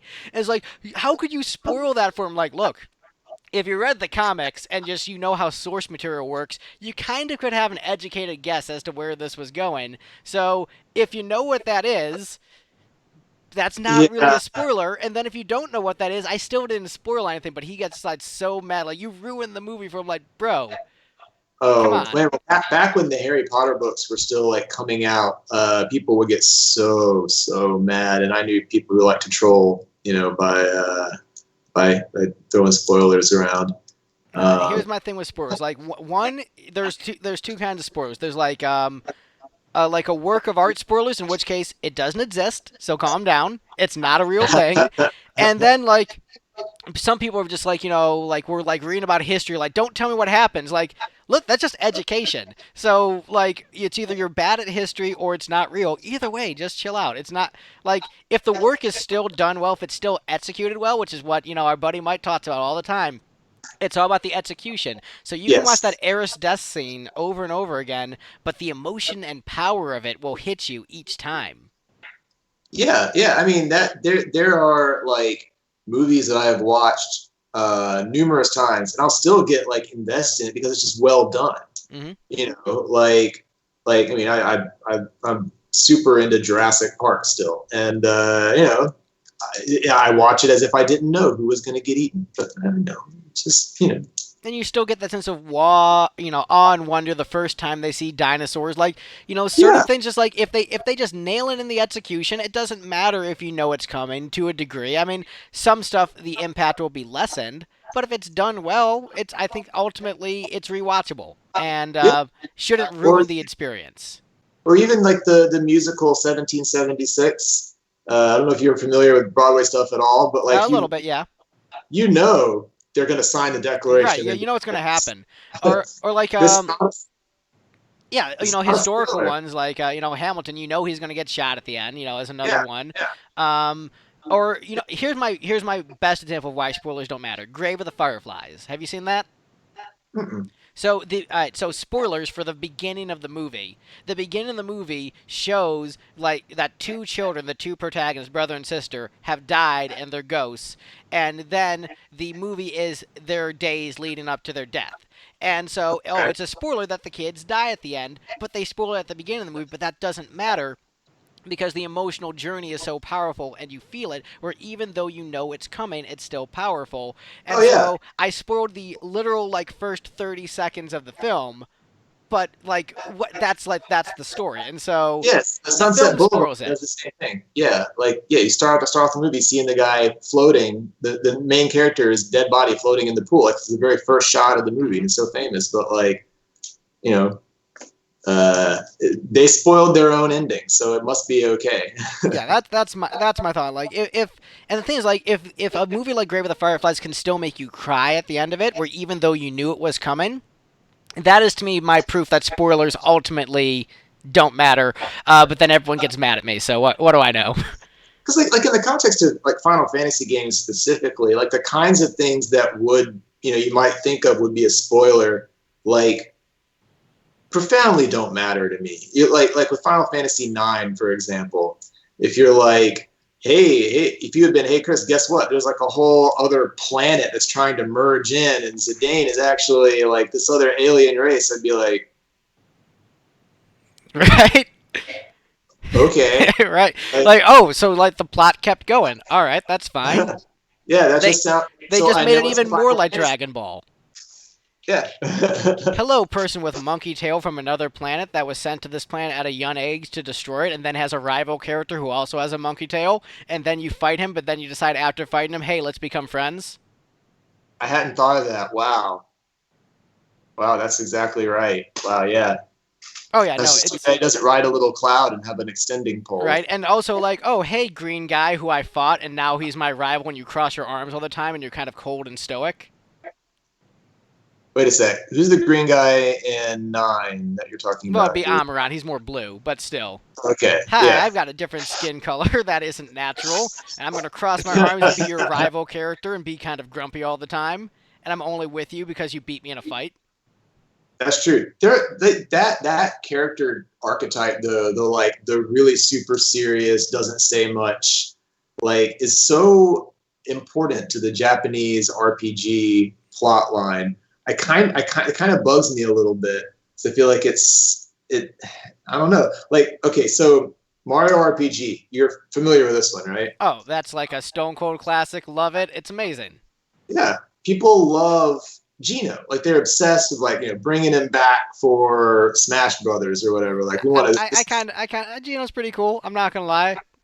Gino, People love him, and my personality type is I don't hate Gino, but I'm like I tend towards the Mallow character. The Mallow character he has a is better fun. arc. He has a better arc. Yes, he has a story arc, and his abilities to me are more interesting. He's not cool. It's not cool at all.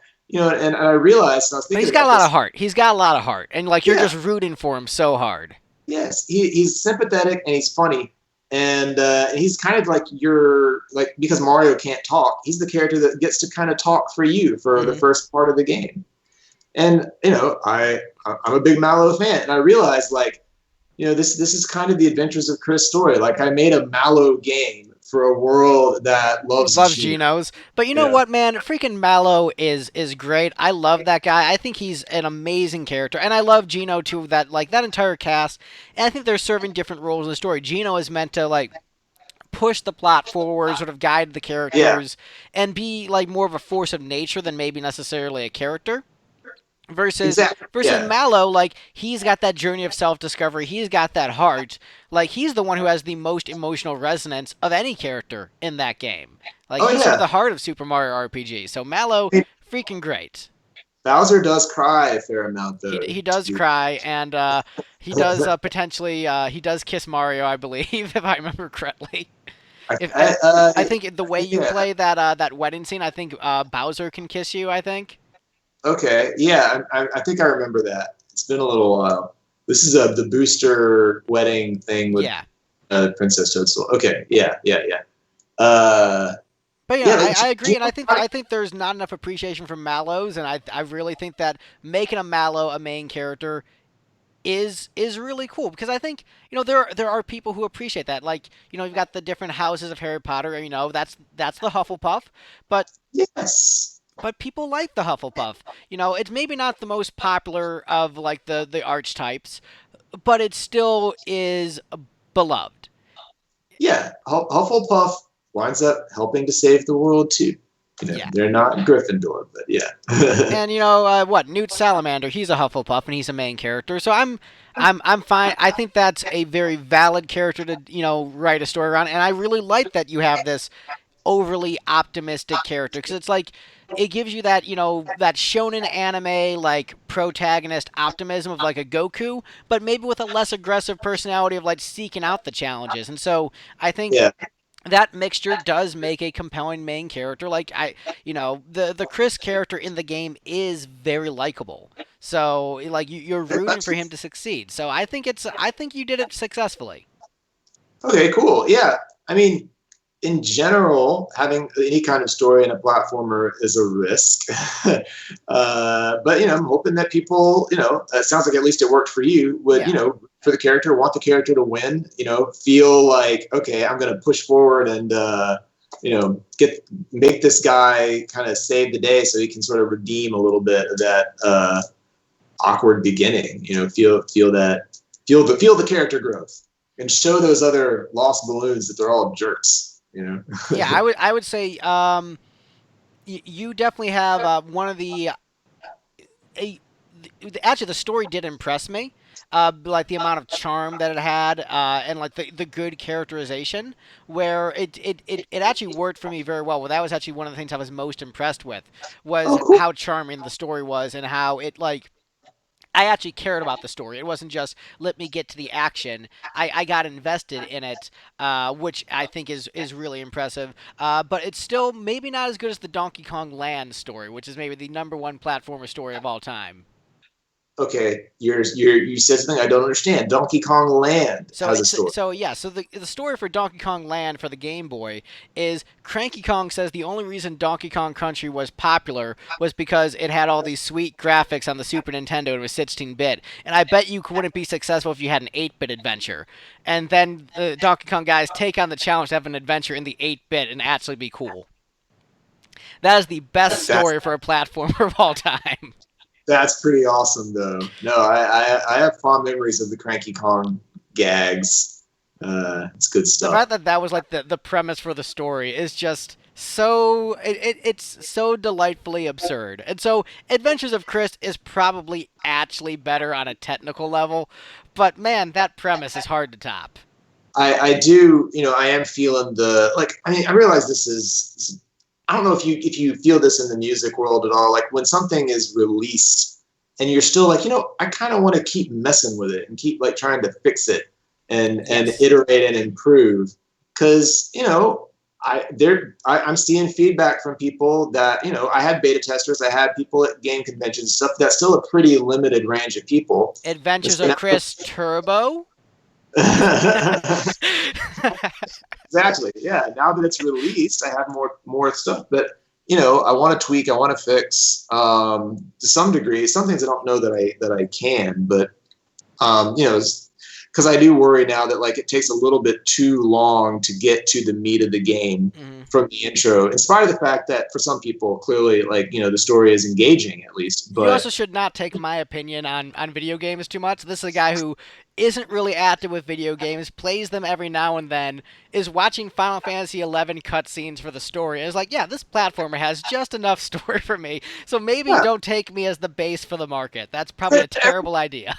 it's so hard though because everybody is so different. People tell you different things, and unfortunately, like for most of the people who have, well, okay, this may actually be fortunate, but for most people who have a negative opinion, they just go away and don't share it with you for multiple reasons, and which is because my sensitivity is probably the best thing, but when it comes time to fix things. It's like, well, I don't have the statistics because, sometimes you'll have like a subset of people who are really vocal about something they don't like, but is that representative, enough? Like if I address that, does that alienate some other group of people? Like especially on difficulty questions, right? Like, is this too hard, too easy? Oh, Uh, it's trying to work with the audience feedback is absolute insanity, and it's something that we had a lot of difficulty with. So the first album was pretty much a home run. Sold well, well reviewed. It sold so well, we put out a special edition that sold well, and we were like getting big crowds at shows. So we're like, all right, we're freaking killing it. We know what to do for the next one. And so the second album was like a continuation, but like maybe a little bit more whimsical, maybe a little bit more fanciful and anime, and with some more Queen elements than the first album, and also a okay, reflection of like our fan base because we started playing a lot of anime conventions, so we had songs that like address those lyrical themes. And then that one bombed, and people were just like, "Oh, they lost their edge. It was too light." And even though a lot of it was like based upon the audience feedback we were getting, and it was a small enough section of the fan base, we didn't realize that like it lost the overall picture. And so while I think that second album is great, and I think that people just maybe don't get it, I think that the quality, like song by song, is there. The overall package was something that became unappealing to a lot of people who bought the first record, but a lot of it was like we were listening to audience feedback and trying to judge it. And when you don't have a producer, you're sort of on your own with that. So when you're getting this audience feedback and they're saying, "Oh, this is too hard," or "This takes too long," you have to remember that like a lot of people who play it aren't even going to give you feedback, aren't even going to tell you what they like about it. yes, yeah, it's true. And yeah, so like you need analytics of some kind to really make these decisions, but they just don't exist. Like you Right. can't read people's mind, and you don't know what like are most people having trouble because it's too hard, or most people have trouble because it's too easy. Because I've had complaints on both sides, and you might say, oh well, that just means you're just right. And I'm like, I don't know that though. Right. No, it's like figuring out the audience feedback and how stuff is being consumed. What I've tried to do myself is like I try like when I listen to a song, I'll think of like different people that I know of different personality types, but who are maybe representative of the population at large, and I think how would they feel if they heard this for the first time, and try to put myself in their head. And so maybe that might be a good way to do, like think about other gamers but I Yeah, think more importantly, people who are likely to play indie games, which means probably a more informed consumer than the average gamer.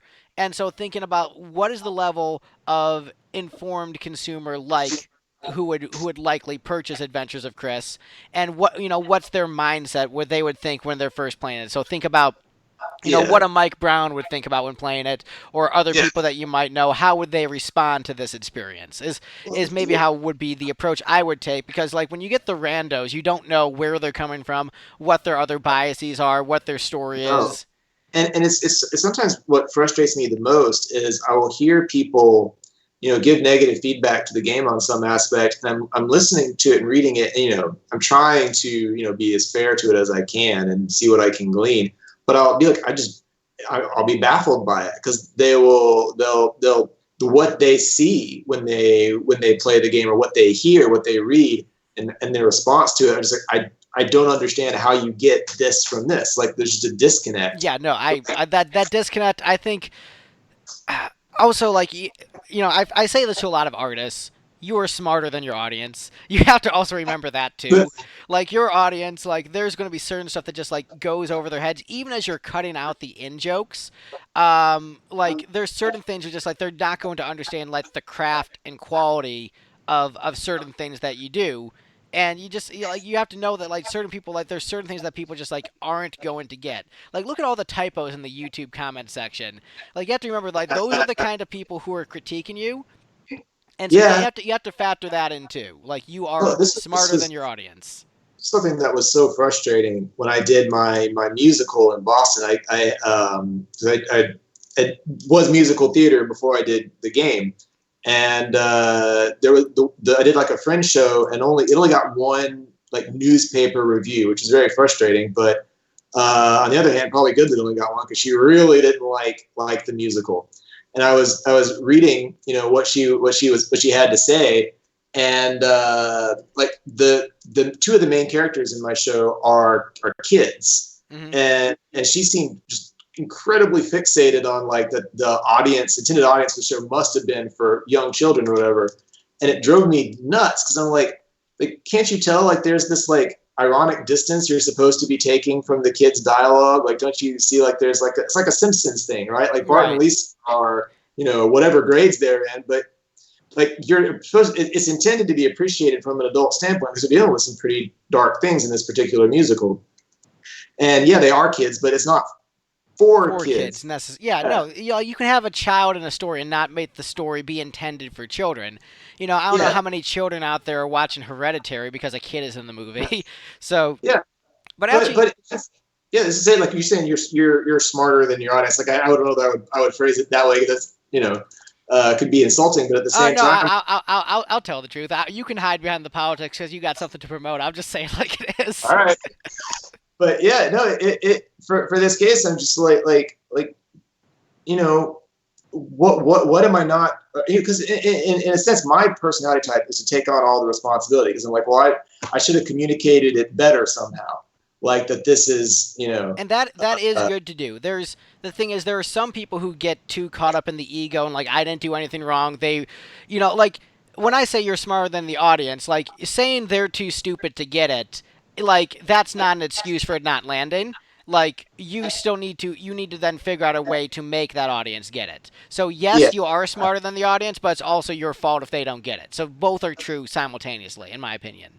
And there could be people for whom it is legitimately their fault. Like I was one reviewer who I'm pretty sure did not play past halfway through the intro of Adventures of Chris, and like you didn't even get to the game, and that feels. Yeah.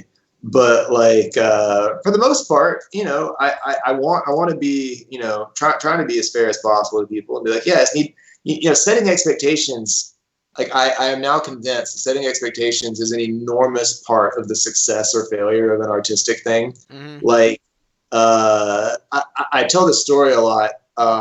Are you like in the musical theater world? It's pretty like famous tale. Like West Side Story, opens out in Washington D.C. and everyone hates it Right. because it's novel or whatever. And then they're trying something different. People are walking out of the show early, and then they get a review from famous guy who's like, "This is art. This is high art, and I love it." And suddenly the And then next day, suddenly everyone, jumps ship. Yeah. No, yeah, I've done musical theater myself too, so I've okay. yeah. So I no, like when you told me that you did a musical, like a little spark lit up, and they're like, "Ooh, awesome."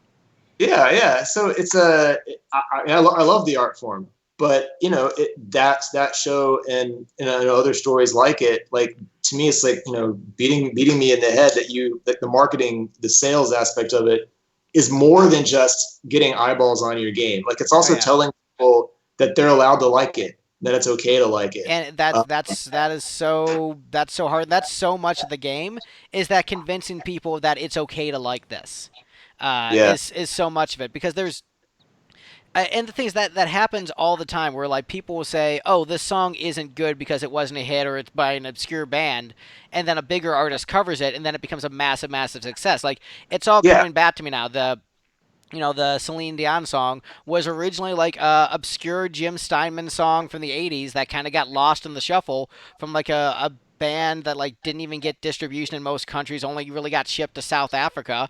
And so is that not a great song because it wasn't a hit? No, it ended up being, this massive hit later. West Side Story, was it a bad show if like the first couple people who saw it didn't get it? No, it's just yeah, it's marketing, man. Marketing is so much of it, convincing people that it's okay to like it, getting it to appear in such a way that people are interested in it. It's like Final Fantasy VI. Was a game that a lot of people missed when it first came out, and yeah. then they went back to it after they played 7. Does that mean that it wasn't good when it first came out? No, it's just people discovered it at a different time. Yeah, yeah, no, it's absolutely a thing, and I just wish I had like a stronger, uh, sense of how to convince people when you're totally new and legitimately no one's ever heard of you because you're completely fresh in that world. How to get to that level of critical mass is just enormously challenging.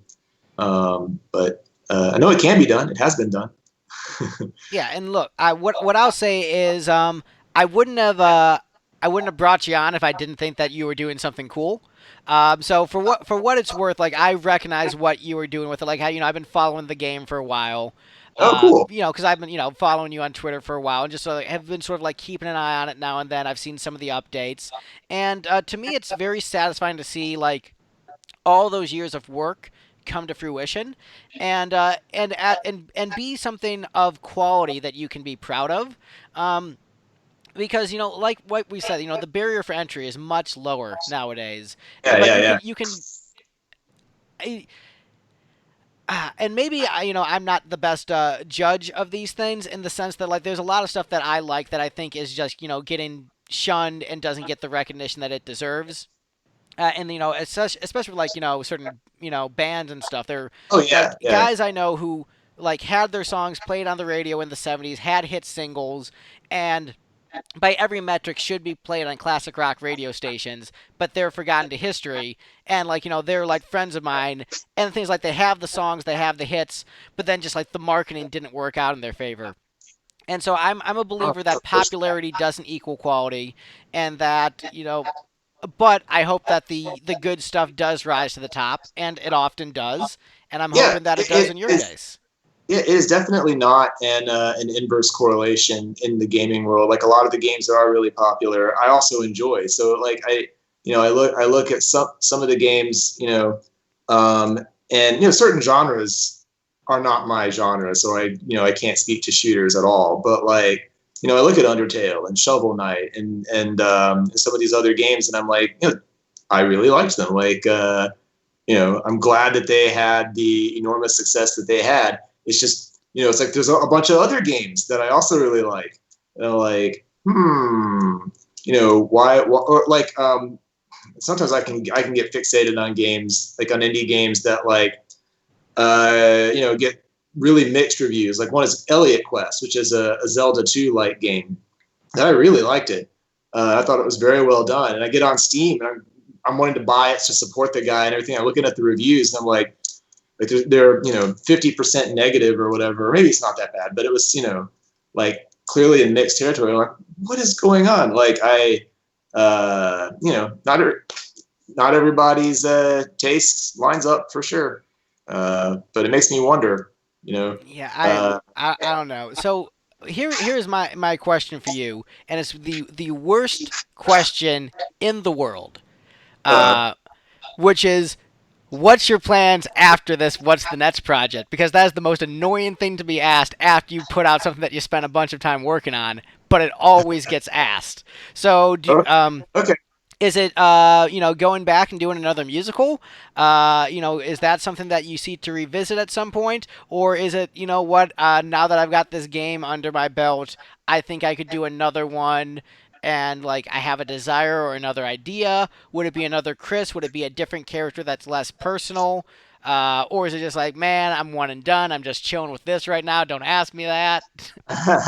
I relate to all of those actually. I generally relate to you when you're talking about all your projects that you have going at the same time. I'm like, I don't know that my projects are as developed as yours, but like that's a thing, right? Like when you're working on one project, if I didn't have a publisher or a deadline, I'd probably still be working on the game right now, Mm-hmm. honestly. Because there's always like, oh wait, hang on, this other thing that's really cool that I want to want to try out.